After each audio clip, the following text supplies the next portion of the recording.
Digitel is one of the leading companies helping associations leverage their content through event live streaming, webinars, and knowledge distribution. Take advantage of their 32 years of streaming success in generating revenue for their clients than any other company, hands down. For more information on Digitel, go to digitelinc.com. Are you a follower? Okay, so we're gonna probably add Welcome to GatherGeeks, a podcast by BizBash, the place where people passionate about meetings and events come together. Here are your hosts, BizBash CEO David Adler and Executive Editor Beth Kormanik. Today we're talking with Philip Dufour, who has his own event production company in DC. It's Dufour & Company Productions. When I think of his events, I think of sophisticated and interesting and exciting, great use of production and good food, but someone that clients like MSNBC turn to for some of their biggest events. We are going to be sharing a really interesting conversation that you had, David, with Philip. He talks about his theory on decor, the way he's rethought his event concepts when he's working with clients, and then also talks about his own personal career transitions. So anybody who is thinking about where they're going next in their career can, I think, benefit from hearing his story. He's the ultimate survivor that has come out kind of unscathed. People respect him on both sides of the aisle. His advice is always sound. He knows how to put himself in the place of an attendee and a principal. And I think you'll find this interview really interesting and also learn a lot from it if you're an event organizer. So let's go listen to the interview. So we're here with Philip Dufour, who is a legend in Washington, who was the social secretary to the Gores back in the day and has built a business about live gatherings and events and digital strategy and how it sort of all comes together. So why don't you tell us a little bit about what you're doing here and how you've built your empire? Sure. So it's great to be with you, David. We are really proud of the company that we've built, and I'm really proud of the team that I've put together. We really look at events from a 40,000 foot level and then get down into the weeds as well. So who are some of the clients that you work with? So we do a lot. I originally started this business to help nonprofits take the logistics of events off their plate so they could really deal with their donors. So we started out with Georgetown Pediatrics, for instance, and they're our oldest client. We helped them reinvent their event here in town. We have quickly moved into a lot of corporate clients, MSNBC, Target. We do a lot of work for Target through their community relations program. We were very involved in the opening of the new Smithsonian here. Newsweek, Tina Brown is a client. We do a lot of stuff. We've done work for JCPenney. We do work for a lot of clients all over, not just in DC, but all over the country. Right, but they do call you because you understand how DC works. Correct. And before we get into what's happening now, I want to take you back to you're sitting as social secretary for the Gores, and the term is up. He decides not to win the presidency, even though maybe people think he won. So what was your career transition? What were you thinking then? Did you always want to be on this side of the fence, or how did you get here? Well, I got here. Go deep in terms of so people understand how I got started and how other people who are in the same positions can reinvent themselves. So I started with a love of events in high school, frankly, in college and fraternity. So you're one of them. Yeah. So I always was a class officer and student council and all that stuff. So we learned how to do events. We actually did a lot of what people at the time thought were unusual style of events just to either raise money or create some kind of platform or visibility for something.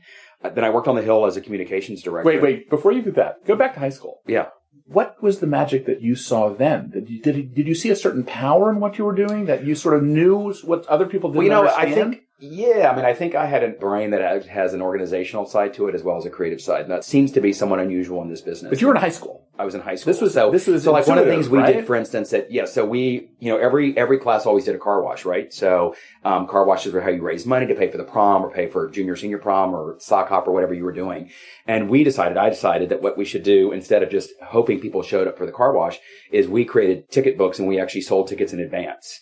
And people in the student council thought it was a really crazy idea. It's never going to work. Why would you try and do that? Well, what we did was we sold way more tickets than the cars we washed. And how did you do that? We got people together as a committee and everyone got a book of 10 tickets and you were encouraged to sell 10 tickets. And if you sold a certain number, if I remember correctly, then you got a free car wash for someone in your family.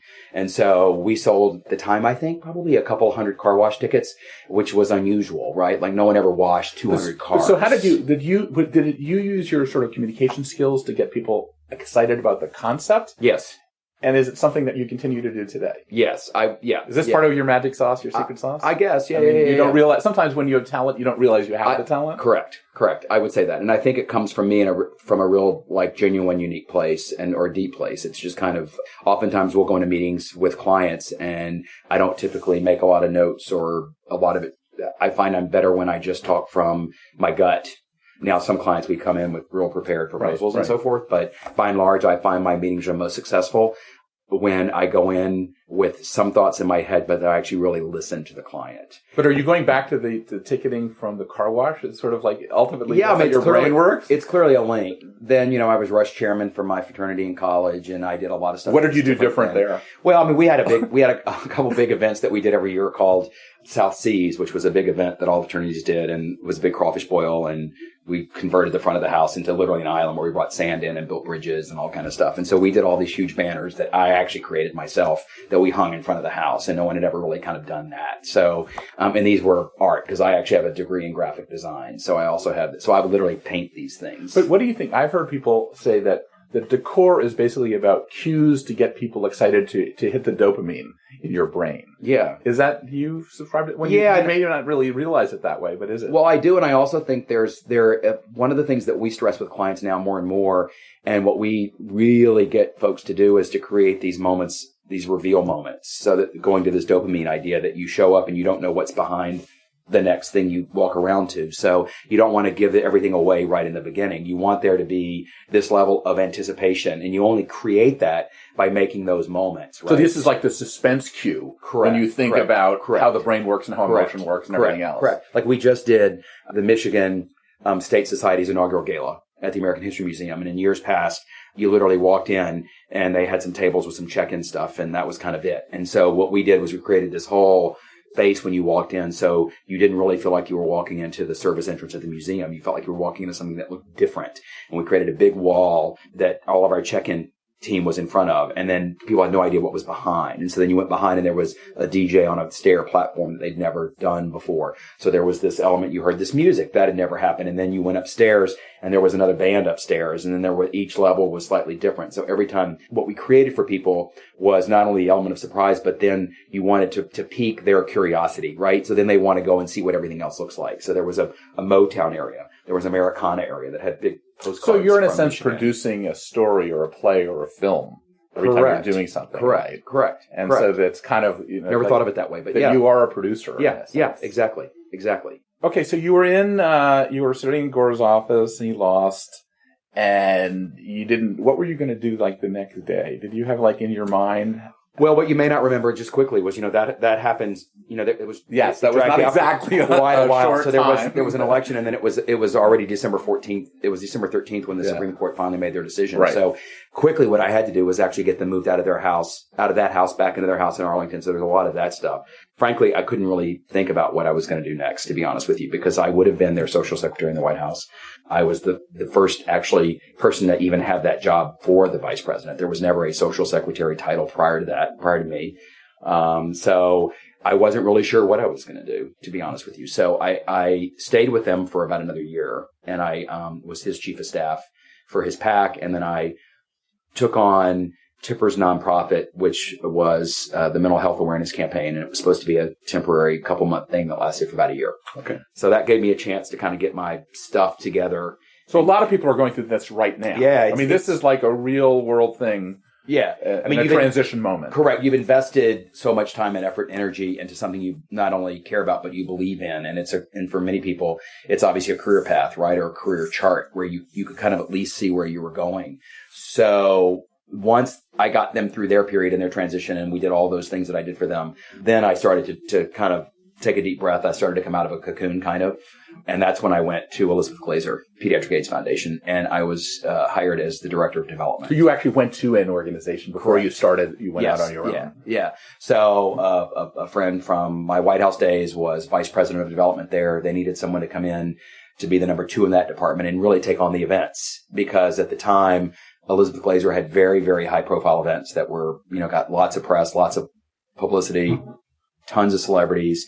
And at the time, we raised about $8 million a year through events, which is at that time, and even now, I would think is probably pretty unprecedented. So it was layering on my expertise as an event person, but layering into even an issue, a topic, or something that I cared about. Right. So we're here in Washington. It's 2017.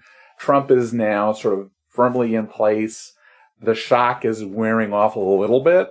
How does an event professional look at this as not being a political decision, but more of like what we do is we have a skill? Mm-hmm. Do you transfer? Do events work in both ways with both parties? Does it matter with what your ideological bent is? Well, to a certain extent, on some level, yes, because obviously, I won't probably be getting called to be doing events for the White House, the RNC, right? Because I'm on the other side of the aisle in terms of that. But, everyone always is curious when a new administration starts, how it's going to affect or change Washington. And do you really feel a difference? And I think you do to a certain extent, depending on how active they are in getting in and out of the White House, so to speak. But there are a lot of events in Washington that happen no matter who is here. Right? No matter who is president. So those will continue to go on, right? All the nonprofits in DC, all the organizations, like I mentioned, Georgetown Pediatrics, our client, they're still going to have to raise money for their programs, right? So that event is going to happen. The National Coalition for Cancer Survivorship, their event will still happen because it has to. The thing that affects events more than anything, frankly, is the economy. So if we end up with an economic downturn, that's when you're going to see big difference. The other thing that remains to be seen is how involved this administration will be, either the principals, either the president or Mrs. Trump, or cabinet secretaries or senior White House folks, how involved they will get in the DC community and into these events. Because one of the things I've always said about Washington, while a lot of folks in New York think DC is so boring and, people out west think we're boring and we're small town, there's not any other place in the world where you can go to an event and you might sit next to a Supreme Court justice. You might actually have cocktails with 2 U.S. senators, or you might be, standing in line next to the Secretary of Education. So it's exciting in that respect that you have the smartest and brightest people around in this small town. So I think we're all waiting to see how involved they're going to be in these kinds of things. Well, it looks like Trump is a more social person than previous presidents, at least Bill Clinton probably is the exception. Yeah. But both George Bush and Barack Obama were introverts in a sense. Yeah, the thing that the difference with the Obamas was what they did a lot of. They did some amazing events at the White House. They opened it up to more people than anybody before. They did get out in town a lot and go to restaurants. The Bushes never did that much. Right. So that does create a bit of a sense that people then feel connected to them. I don't know what Trump is going to do. I don't know what President Trump's going to do. I think he's going to be away a lot. I think he'll probably go to New York and Mar-a-Lago quite a bit.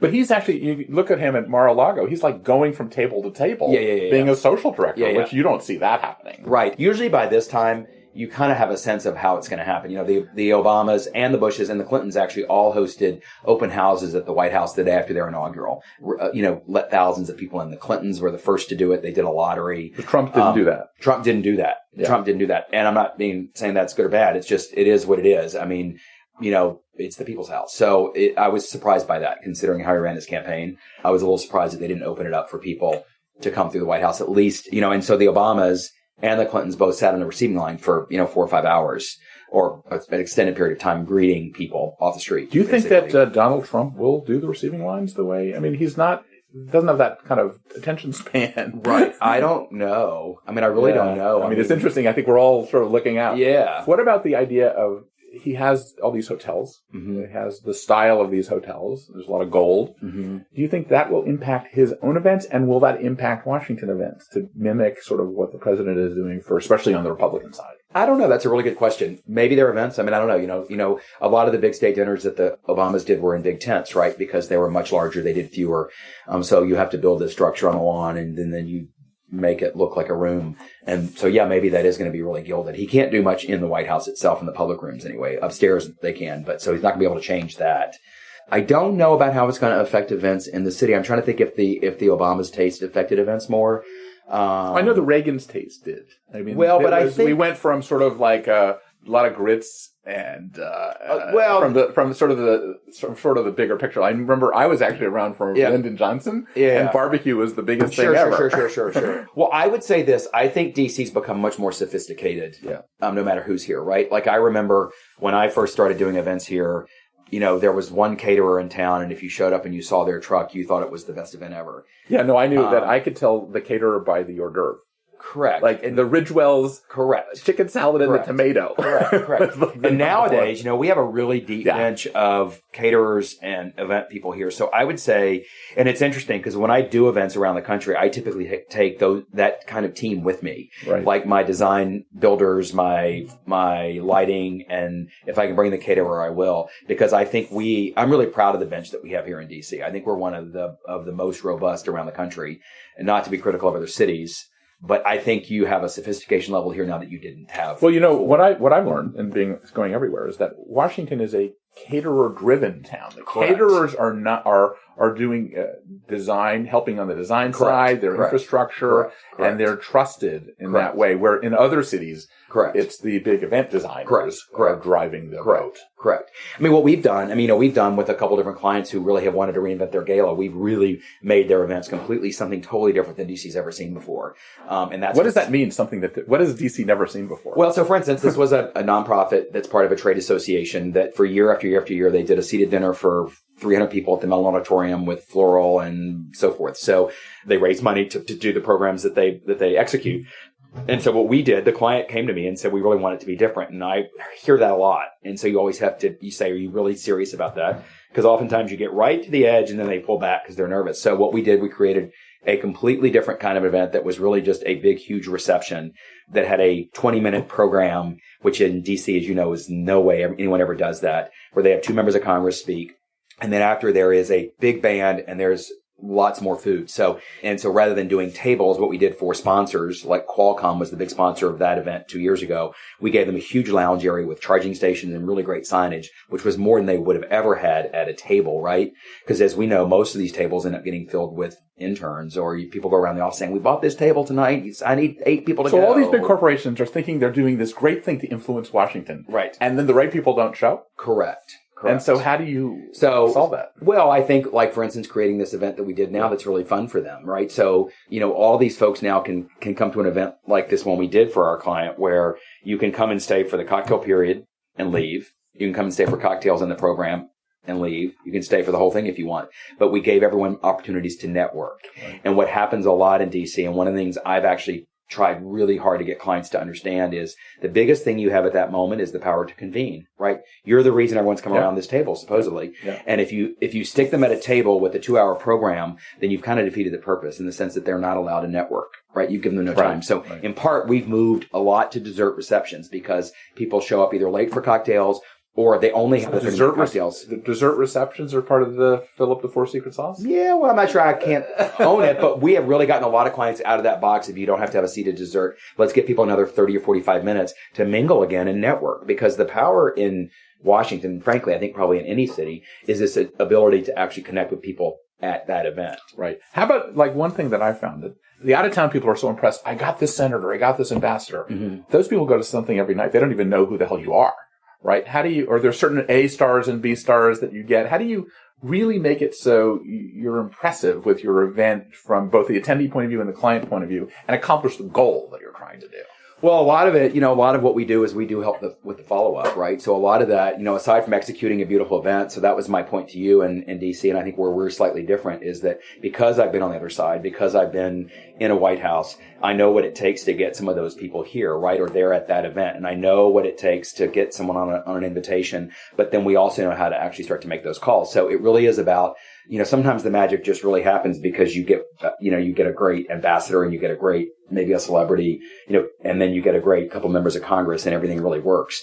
The challenge with Congress, as you know, is they might have a vote and then, and you're messed up. But you have several Washingtons. What is the rule on you have local Washington? Yeah. You have the political Washington. You have the diplomatic Washington. Yep. What other Washingtons do we have here that people don't realize? We have a big corporate Washington. A lot of people don't know that, right? Like there are lots of companies that are based here. Lots of companies out in Virginia. There's just a big article that Haagen-Dazs is moving to Arlington. Nestle, which is where we're based. Nestle is moving. Haagen-Dazs, right? I think they own So they're moving here. That's a really big deal. Huge. That's a big deal. Yeah. We Alpha Industries, who makes amazing flight. They're the original. They made the original flight jacket for Vietnam. Right. We did a fashion show for them 2 years ago. Right. People don't know they're based right out in Reston. But is the entertaining by the lobbyists, or is it for the marketers, or are we now, because it's such a media centric place as a platform? why are they here? Why are they based here? Or why are they based here? What is the advantage to being here? Well, I think, especially in the event world and the... Well, here's what I would say. I think most companies understand they need to have a presence here, right? Because so much happens on the hill that affects their industry. So you need to be on top of that just from you owe that to your shareholders, right? So there's that. What companies have learned, I think, with events is that events are, back to my point, that you actually are the convener at that moment. So what we have to do as a company is help them make that event into something that's attractive, something that's different, and something that's fun and efficient, right? Like people in DC are very much on a clock all the time. So, on a weeknight, you need to have an event, a dinner, it needs to finish by 9 or 9:15. Otherwise, people just start getting up and leaving in droves. So how do you run that? How do you make that event feel efficient, but exciting, but not rushed? Right. So that's what we do. And that is, to me, is the right balance of that. But I think people get that it's important to be here. And like back to my point, you can be at a dinner of 300 people and be sitting next to 2 members of Congress or a cabinet secretary or the vice president, right? Because everyone does that enough, they understand the accessibility to that. And I think that's why a lot of companies continue to do stuff here. You think there's going to be a generational shift now in terms of social media may not be as important with the Trump administration because while the president tweets, they're not sitting there Snapchatting at these events. Correct. Well, it's interesting. I think, it's a really good point I hadn't thought about. But yeah, I think you could be right. I think social media is still it's still amorphizing. Is that a word? Or morphing? We'll make it up, whatever you say. Yeah. And I think we were also driven by Facebook for a long time. Now I feel old with Facebook, right? Like my nieces and nephews like Facebook. Who does Facebook? Yeah. So I think it's going to be interesting. What about, I guess the last couple of questions would be, in terms of perception of spending money, is that a big issue here in Washington? I think... Or not anymore? Well, yes and no. I think it depends on the client. I think, I had a specific client that was a trade association that had a really big event right before the crash in 2008 and then right after. They spent the same on both years, but the one before the crash was over the top, elaborate looking. The one after, we were scaled what way was back the money in terms spent of look. On? It was the same. Lighting, decor, floral, linens. The year before, it was all very, lots of gold, lots of gilt, lots of damask, lots of drapey stuff. The year after the crash, everything was super subtle, and I actually thought it was really great looking, but it was much more scaled back in terms of muted colors, more modern chairs. The flowers were more monochromatic, but the budget was the same. Right. But they didn't want people to think they were spending a ton of money. Right. And that's the kind of the holy grail now. In terms of that. Correct. I mean, I think you have to, it depends on who you are and what you're doing, right? Right. One of the things we were talking about earlier was meeting the people in the room. And as you may know, I'm a proponent of this concept called social physics. Yep. How ideas flow. What do you do? What is sort of your secret social physics flow to get people to talk to each other? What do you do intuitively? Like what you did with the car wash. Yeah. Like what do you do? What is in that brain of yours that says, I know that if I get these people together in this room, they're going to talk to each other and magic will happen? Well, the brain is who you get in the room together, right? Like, what I used to do for the Gores, and you realize that while I was social secretary for them, people think, oh, that's just fluff, and people think that the social Well, I think social secretary is the worst title.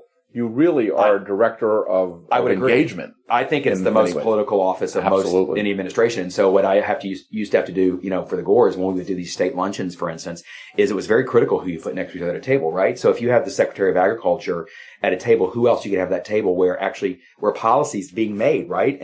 And how do you create an environment that is socially accessible for people so they don't feel put off, but they feel like there is a moment where they can connect personally that then takes you to a professional interaction or transaction, right? Right. And that's what a lot of people, I think, don't get. So for me, it's about being raised, I guess, in the South, being raised the youngest of 5 kids from, understanding how you are not afraid to connect people with each other at that moment and how you do it, right? So I think everybody, it's really about making these interesting mixes of people, which really goes back to like Jackie Kennedy, or goes back to Pearl Mesta, right? Frankly, and Gwendolyn or K-Fritz, the first. Yeah, Gwendolyn and K-Fritz. Yeah. They were masters at that. Who do you put in a room together? And I think bringing people. Will you go together, to an Esther Coopersmith party? Did you? Oh, totally. And you never know who you're going to meet. She curates it Correct. In ways that I believe in having more Jeffersonian style dinner parties in Correct. order to actually get people to communicate. So I think you have to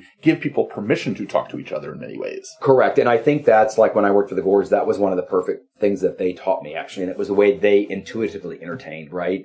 Tipper made a very effort that the vice president's residence really was the place they made as a home for their kids, right? So when you came in, you had the kids' photos on the tables. You had some of them under the glass. And so you walked in and you immediately, her drum set that Al had given her as a birthday present, sat in the foyer of that residence because she was a drummer. So people walked in and were immediately put at ease. They didn't feel like they still felt important. They were going to the vice president's house, but it was this idea she understood intuitively that people were going to be nervous when they arrived. And so how could you take that and make it actually feel accessible? And so for them, for instance, when we would do a seated dinner, Tipper did not want to split couples, whereas the Clintons did. It didn't mean you sat them next to each other at a table, but it was like a lifeline, right? So if you were coming up from, it's a stressful situation. Mississippi, all of a sudden, and all of a sudden you arrive and you realize it's a seated dinner for 60 people. And you're afraid you're going to drink the water ball, the finger ball. Right. So Tipper always made sure that couples stayed together because she felt it was like a lifeline. And so I think that's what you have to do with these events, right? You have to make it comfortable for people. I'm really, really big on making everything feel accessible, right? And so it starts from the first person who greets you at the door, right? I believe that one of the biggest undervalued asset is the receiving line. Correct. Because most people in most corporate events, you don't even meet anybody. Correct. People never talk to anybody. Correct. So you have to give them permission to talk to each other. Yeah. And it is about that moment when you can connect with people. And so someone gets to tell their story. They have that one moment. Doesn't mean they're not nervous, but how you do that. And as much as we've advanced technologically with events and all this stuff, at the end of the day, events are about people connecting. Right. And having the courage to put your hand out and say, hi, my name is David Adler. How are you? So I do that a lot, and I think actually certain politicians or elected officials know how to do it really well. And the person who I used to always, I'll never forget, I was an intern for my congressman at the time from Louisiana, and I went to an event with legendary Congresswoman Lindy Boggs. Oh, yeah. She's great. And I saw her come into a room of about probably 125 people, no lie. She got a glass of wine, and within 20 minutes, she made it around the entire room. She engaged with almost every single person in that room. She had a moment where she really connected with them. You felt like you were she was listening and receiving, and then she left to go to another event. That's unbelievable. Yeah. And to me, if I were talking to anyone now, a younger person or someone coming up who's afraid of that, I always say you need to really make your way around an event. Don't get stuck in a corner. You also have to work it. You're a guest. You're not really a guest. You're a participant. Correct. And so how do we got to give these young people lessons on how to do that. For me, as the producer for the convener, I never sit still in an event. Like I never take on one role. So I don't call the show. I don't stage manage. I don't sit at check-in. I'm constantly moving around the entire event for a lot of reasons. One, it's hard for me to sit still. Two, I learned that I can make adjustments and tweaks in every single area where I am. I'm watching the show. If there's a problem on stage, I can call the person back there and say, fix this. I'm at the front. Usually for the first 45 minutes to an hour at any event we do, I'm almost always at the front, greeting folks as they come in, helping make that moment where they feel welcomed and comfortable. Also pulling folks, you need to pull in if there's a problem, making sure that happens. But it's about creating that moment. And so then I try to connect folks with each other, right? Like, oh, hey, David, have you seen Tammy? She's over here, oh, no, Tammy's right in the corner. Why don't you go say hello to her? Let me get you a drink and go over. And so it's creating that. So you're saying that the producer can't be behind the headset. I don't think so. In many ways, in order to really be the principal producer. Correct. And so what that takes is building a good team. It takes having confidence to delegate and allow there to be mistakes if they're going to happen, right? But you get to a place where that doesn't happen much, right? In my mind, if you're doing the entirety of the event, you really should be running around looking at everything because sometimes it's a simple thing where I'll have a bartender move from one side to the other, or sometimes I'll actually go out and see that there's 4 lanterns that are on the wrong side or need to be spread out, or the carpet's slightly off, or something as big as 3 people didn't show up at a table, so we need to pull chairs, or I need to grab, like when the president of France was here for a state visit and the congressman who was supposed to sit next to his wife was still on the hill, and so I had to go grab someone from the room who spoke French and put him at that table, so there was not. You're problem solving on the spot, basically. So go back to your car wash. Yeah. And your high school days. What were the things, what would you have wanted to do in high school that you'd do again now if you had to do it all over again? Like, did you take any lessons? Like, flip yourself back. You mean like, what would I tell my younger self? Yeah, what would you tell your younger self? Well, I would tell my younger self that actually, that this stuff that you're doing innately will take you far. And I would tell my younger self that the event stuff, as people call it, that you do is about something much bigger, right? And it's about, and I think that's where our industry, people are finally understanding that. And I think I would say to my younger self, the details are as important or more important than the big fluff piece, right? And so you have to pay attention to both sides of that. And, I tell every intern we get in here, whether they want to stay in the industry or not, that you're going to take skills away from here that are going to help you no matter where you go in life. And I still hear from interns we had 5 years ago who were doing I tell people to volunteer. Yeah. Because it's unbelievable what you can do. And so I think I would tell my younger self too that by being in this world that I never thought, I was a graphic design major. I didn't know what I was going to do. I thought I was going to do that, but I knew in college I didn't want to. And then I jumped into politics but I always had this event bend. And so even when I jumped into politics first, I did field work, and then in the 92 campaign, I did advance, which basically is doing events on the fly, right? Yeah. And so it took me far. And I would say that those car wash days and building homecoming floats that no one had ever seen or done before. We won the homecoming float contest 3 years in a row, which no one had ever done. And I was the designer, the impetus behind all of that. And that's probably as important in your life story as working for the vice president or the president. I think it probably informed me of that, right? Yeah. It probably informed me of that. Or it helped me lay this groundwork of what I knew. It's an incredible story, and I think it's a very optimistic tale for people that are in the business now, that are working in events in government, and they're feeling demoralized and things like that. That's just the beginning, right? Well, and for me, I think the events, certainly when I started, had a purpose. So there's nothing wrong with doing just corporate events, right? Those are important. But I think if you unpeel it and understand what the purpose is, and one of the things I love about having my own business is we work for a variety of clients. So it takes me from, a lot of the work I do for Target, almost all of it is around their community relations program. So there's always something more than just promoting a brand. Yeah, there's also, when humans gather, you never know what's going on. Right. And people, you never know, one of the most powerful things I think that we've done in the last few years was activating the Target tent at the opening of the National Museum of African American History and Culture. And so what Target decided to do as a sponsor, they were given a piece of real estate on the mall, and they decided to partner with the museum instead of coming and just talking about what they do in their products. They took the social media element that the museum could only do at a certain level, and really we blew it up. And so we did this beautiful tent that looked very curated. It felt like you were walking into something very serious. There was subtle branding, so there weren't bullseyes everywhere, but it was really all about making sure people understood that this moment was about making history. Right. Right. And so we had these 360 cameras. We did a Facebook Live booth, and then we did 2 portrait stations that were Instagram, but they were also really patterned after the humans of New York, because the Target folks understood that this moment was really powerful, right? So we wanted people to have this moment where they could come in and you could look in a mirror and you could do a portrait, even though they were quick. It was not a party pic. It was more of a portrait. We had backdrops, and then everyone got an extra photo, and we encouraged and asked people to then go pin it on this huge board. So you started to see all these wonderful stories being told. And there was, for instance, one story, there was a woman who was there. It was her 90th birthday, African-American woman who'd been brought by her daughter and granddaughter to see this museum opening, that she thought she would never ever see anything like this in her life, right? And so there were these beautiful moments like that. And then we took one step back and had a station where you actually could write a postcard. So you can connect. You're connecting all the dots right away. The old-fashioned way. Target mailed over 14,000 postcards that people sent to folks all around the world and all around the country saying, making history, wish you were here. Yeah, people don't realize the powerful aspect of the industry that we're in. Right. And then I think that it's getting more appreciated as we get older and it gets more sophisticated and people understand it. And that was one of these moments where it was this moment where you understood that what we were doing, while yes, it was this beautiful tent, it was an event, it was really at the end of the day about people's human experience and what they were all bringing to this moment. So Alex Pentland talks about social physics, the idea of how ideas flow. And it turns out that the most successful event in many cases, the 6 to 8 cocktail party in Washington, where you have very important people and you allow them to talk to each other.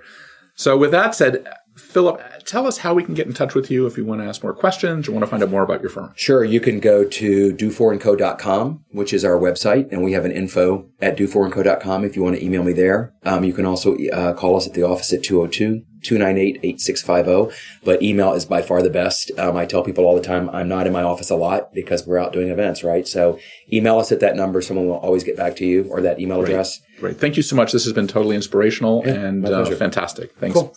David, I really liked what Philip had to say about the role of producer. He never sits still. He is the one who is greeting and making sure the entrance is moving. He is connecting people with each other in the main event. He's like the Energizer Bunny at an event. Exactly. You actually see him wandering everywhere. Exactly. He's troubleshooting and he's delegating other things. And so those little things, they make a difference. Yeah. They make a difference. And it's also important when you have a dynamic environment, when it's not the 2-hour seated dinner where everybody kind of takes a deep breath while everybody eats their 3 courses. When you have a lot more going on, when it's a dessert reception or a cocktail party, you have to make sure everything is running smoothly. I love the fact that he talked about the personal style of the Gores and how they actually sat husbands and wives together because they realized how uncomfortable it is to be in this sort of place of being in the vice president's mansion, in a sense. Right. It's a sense of knowing how your guests are going to feel and making the tweaks so that they're going to be as comfortable as possible. DC events in some ways are not dissimilar from events anywhere else where you have a guest list of powerful people. And you really, when you bring those people together, let them network and make them feel comfortable, and don't give them any incentive to say no to your event. Right. But it's intimidating. To go to the White House for an event or the vice president's mansion is intimidating. I mean, it's sort of like normal people don't do this every day, and you have this sense of awe. That does change how you feel, and making people feel comfortable is the number one job of a host, correct? Absolutely. And while the White House is singular, I think you'll find those environments in any city, where a certain venue is quite special or the event host is someone quite notable, where you really want to make sure your guests are comfortable, but also that they get the most out of an event. And whether that's something like the receiving line, which you talked about, it's giving them a moment, not just to sit in the audience, but have a special moment with the host or guest of honor, whomever that may be. I love that discussion with Philip. I always draw a lot of intellectual capital out of it anytime I sit down with him. And so we really, really appreciate doing that. But I love the idea that we're being able to share these conversations. And BizBash basically is sharing a conversation with our audience all the time. Beth, what's going on at BizBash? We're thrilled right now to have launched a new website. If you haven't been on bizbash.com, get there, log on right now on your computer and check out our site, because we have totally rethought, your front porch to the rest of the world, what we look like, all with the end goal of making things easier for event planners to find the resources they need, to do the job better. So, we are thrilled after many, many months of trying to make it the best it can possibly be to have birthed that out into the world. No, it really has been, watching our team put this together has been a labor of love. And also lots of details. This is our 5th website that we've done in the last 17 years. And the idea of reinventing yourself is also a good lesson for the event industry. And we're seeing this happen as well in our industry in general. Absolutely. Thanks for listening to today's episode. If you like what you're hearing, be sure to subscribe to the podcast on iTunes or your favorite podcast app. We can be found on iTunes, Stitcher, SoundCloud, Player FM, Google Play, and Pocket Cast. Be sure to leave us a rating and review. It helps others discover the GatherGeeks podcast. We'd also love to hear from you. You can leave feedback on Twitter at GatherGeeks or leave us an email, gathergeeks@bizbash.com. We hope you'll join us again for the next episode of GatherGeeks. Until then, gather on. If you are looking for a state-of-the-art learning management system, take a look at Digitel's newest platform, Opus DX. Opus DX offers the robust platform for event organizers and associations to manage content.